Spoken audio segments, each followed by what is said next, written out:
La question qui se pose, c'est est-ce qu'on n'est quand même pas à un moment où, sur un certain nombre de sujets qui sont des sujets d'intérêt commun, il y a besoin d'initiatives communes, partis, syndicats, de batailles coordonnées dans la rue syndicale, à l'Assemblée, sous forme d'amendements. Ça rejoint un peu les questions qui ont été abordées ici sur la question de quelle stratégie, ou sur la question de où est-ce qu'on met des taquets, est-ce qu'on fait un certain nombre de points, est-ce qu'on met un certain nombre de points en commun, et si oui, comment s'y prendre. Bon, il y a la question des contrats aidés.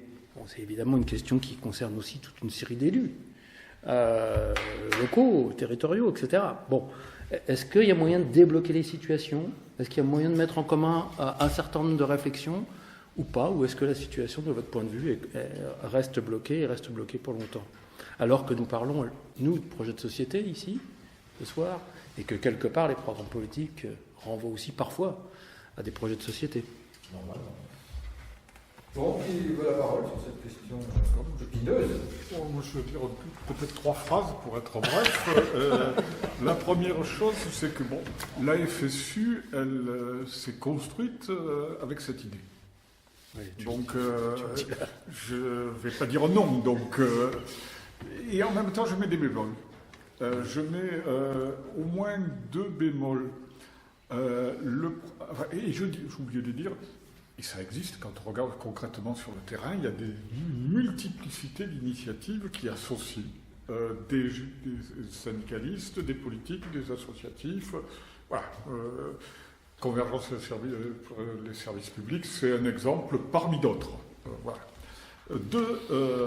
Le premier bémol que je mets, et il est connu parce que je l'ai souvent dit, c'est qu'il faut respecter la spécificité des interventions de chacun. Il ne peut pas y avoir de courroie de transmission, ni dans un sens, ni dans l'autre. Et l'autre bémol, je ne l'ai peut-être pas assez formulé, mais je le dis maintenant, il ne faut pas que ça aboutisse à ce qu'on est bien ensemble contre tous les autres. C'est-à-dire soit que ça aboutisse à renforcer la division syndicale, soit que, inversement, ça contribue à renforcer la division politique, notamment la division politique à gauche. Et donc, il faut faire très attention à ne pas créer des pôles qui, à un moment donné, vont s'opposer à d'autres. Voilà. J'avais dit 3 phrases. Complexe. Bon, ensuite. Voilà. Est-ce que les syndicats peuvent travailler avec les groupes politiques, enfin avec les partis politiques? Oui, de toute manière, normalement, on a travaillé ensemble, on a discuté. Par contre, effectivement, l'un et l'autre, chacun dans son rôle. Et la difficulté, elle est souvent là, d'ailleurs. Moi, j'ai toujours beaucoup de mal à dire que, voilà, quand on doit faire des choses, on ne doit pas parler avec ceci, on ne doit pas parler avec cela. Enfin, prôner l'unité, mais à condition qu'il n'y ait pas un tel. Ça me semble toujours compliqué. Voilà, il faut mettre les choses. Pour ce qui est des syndicats et la politique, là, c'est différent. Je pense que nous, organisations syndicales, nous devons faire attention à bien être sur de la politique sociale, de la politique économique, et non pas sur de la politique politicienne, puisque ça n'est déjà assez reproché que les syndicats seraient des courroies ou feraient de la politique. Voilà. Donc c'est à faire, c'est juste effectivement une question de dosage et de savoir où chacun habite réellement. Mais par contre, travailler ensemble, pousser ensemble un certain nombre d'idées, de sujets, partager des points de vue, ne m'apparaît pas quelque chose de problématique ou d'impossible. Voilà. J'ai fait court. Ah oui, c'était bien. Il permettra de faire long, c'est bien. On va peut-être y arriver. Il n'y a plus que 6 minutes pour tout le monde. Par rapport à l'heure. Est-ce qu'il est nécessaire de répéter que c'est nécessaire? Certainement pas. Nous nous attachons à le faire à notre échelle, qu'elle soit professionnelle, interprofessionnelle, etc. Je ne la limite pas, bien sûr, à la question des organisations politiques, mais également des mouvement associatif. Parce que ce qui va de soi, quand on dit que le mouvement syndical est affaibli aujourd'hui, et c'est le cas, c'est qu'il va falloir élargir aussi pour essayer de gagner des batailles, parce qu'on est là pour les gagner.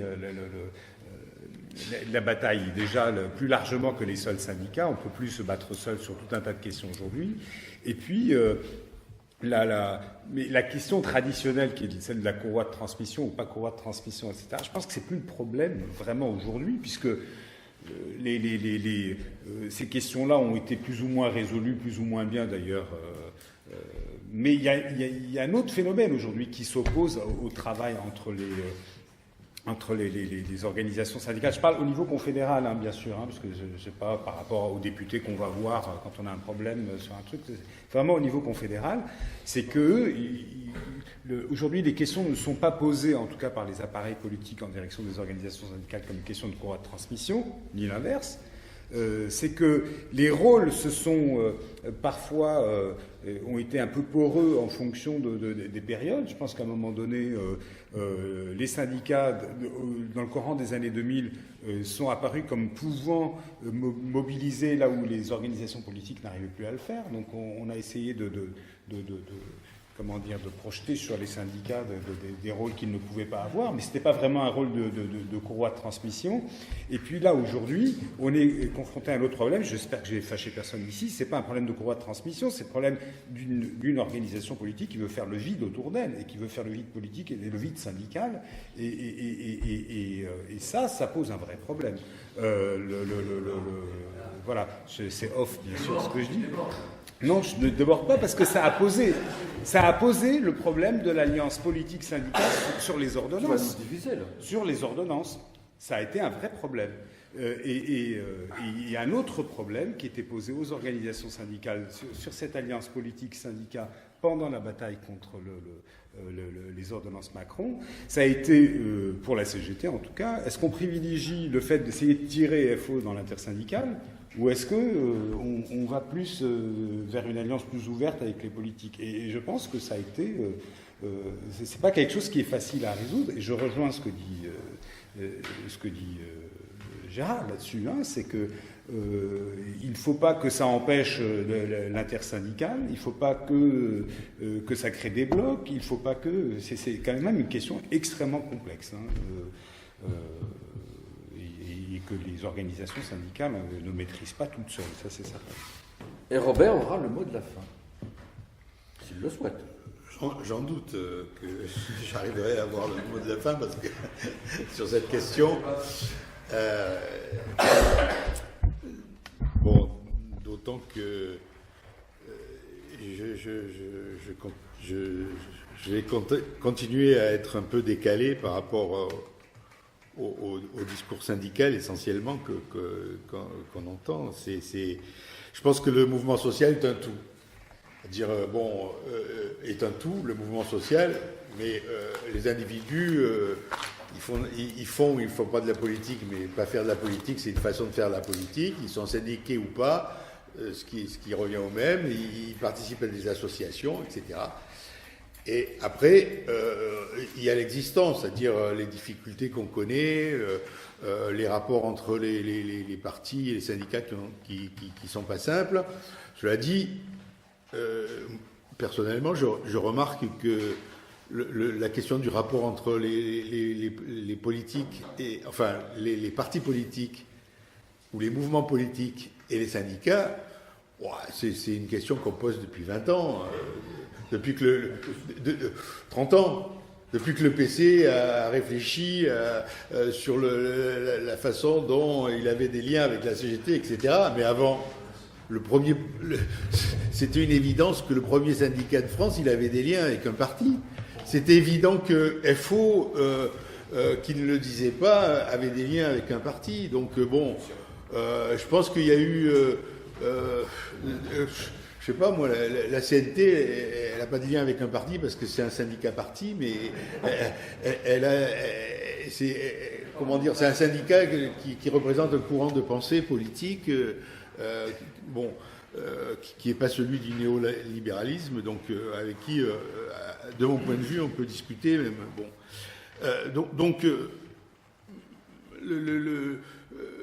Le problème qui se pose à nous, par exemple le MNCP, c'est de dire nous sommes indépendants des partis, des syndicats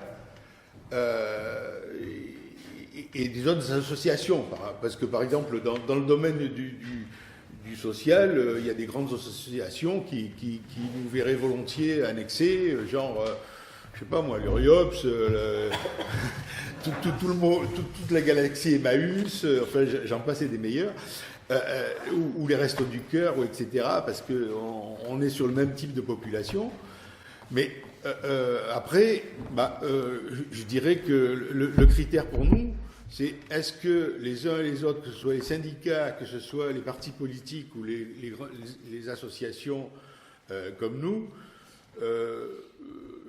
ont les mêmes idées que nous et défendent les mêmes causes sur la base d'un intérêt commun. Voilà. Est-ce qu'il y a un parti politique qui correspond dans ses réponses aux questions que nous posons?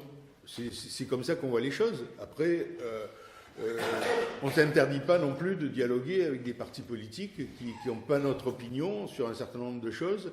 Et d'ailleurs, il n'y en a aucun qui reprend l'intégralité de notre façon de voir nos choix de société en tant qu'association de chômeurs. Entre parenthèses, d'ailleurs,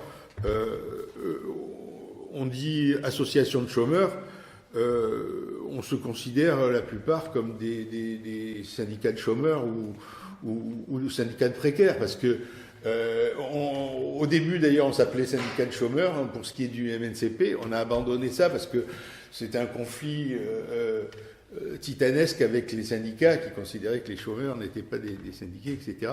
Ne pouvaient pas se syndiquer et n'étaient pas... bon, bref. C'était un terrain de conflit tel que, bon, on a dit, on est des associations, ok. Mais voilà, donc... ouais, moi je pense qu'on ne peut pas imaginer aujourd'hui faire avancer un projet de société qui ne soit pas celui de Macron, c'est-à-dire pas celui de l'idéologie néolibérale, s'il n'y a pas une convergence avec des partis politiques, des syndicats. Bon, il y aura des gens qui seront contre nous parce qu'ils n'auront pas le même projet de société, c'est clair, mais bon, voilà, c'est comme ça. Je pense pas que l'unité syndicale à elle seule, elle peut gagner durablement et faire avancer les choses d'une manière progressiste, sauf à gagner des choses qui sont rapidement mises en cause, si parallèlement, comment dire, au niveau politique, il n'y a pas les changements ad hoc. Réciproquement, d'ailleurs. Moi, je ne pense pas qu'un parti politique progressiste, il peut gagner s'il n'y a pas un mouvement social dans ce pays. Ou alors il gagnera, il peut gagner. Macron, il gagne. Hollande, il a gagné. Mais s'il ne s'appuie pas sur un mouvement social qui s'appuie sur les luttes, sur les syndicats, justement, sur les associations de chômeurs, bon... Voilà, c'est ça le problème qui nous est posé. Donc, moi, franchement, je vois pas. Je sais qu'au bout, il y a des questions de partis très, comment dire, très nommément un tel, on veut pas un tel, on veut un tel, de tous les bords d'ailleurs. Mais moi, je regarde encore une fois la question des idées qu'ils défendent et ce qu'ils représentent comme intérêt. Et moi, je suis prêt à m'allier avec les partis politiques, enfin pas allier parce que ça ne se pose pas en termes d'alliance, mais faire tout ce qui est possible pour faire évoluer la société dans le sens... et je ne crois pas que l'unité syndicale à elle seule peut gagner durablement sur un projet de société. Juste pour revenir sur l'histoire de l'unité tout à l'heure, parce qu'il n'y a pas eu ensuite de réponse aux questions. J'inverse la question que je posais tout à l'heure, c'est-à-dire les chômeurs, ils ne peuvent pas gagner tout seuls parce que si le monde du travail les ignore, etc., on ne gagnera pas sur nos choix, nos propositions. Mais inversement, est-ce que l'unité syndicale, sans les 6 millions de chômeurs, peut gagner durablement, de façon importante, etc. Moi, je ne crois pas non plus. Je suis désolé. D'autant qu'il n'y a pas que les chômeurs, d'ailleurs, qu'on laisse sur le carreau. Il y a les paysans, par exemple, qui sont les gros bataillons de la précarité. Il y a tout un tas de secteurs comme ça. L'unité syndicale, encore, de mon point de vue, c'est restrictif. Donc il faut trouver des cadres qui sont peut-être nouveaux, qui sont réinventés, qu'on n'a jamais expérimentés. Mais le mouvement social, il comprend tout aussi bien les partis politiques que les autres.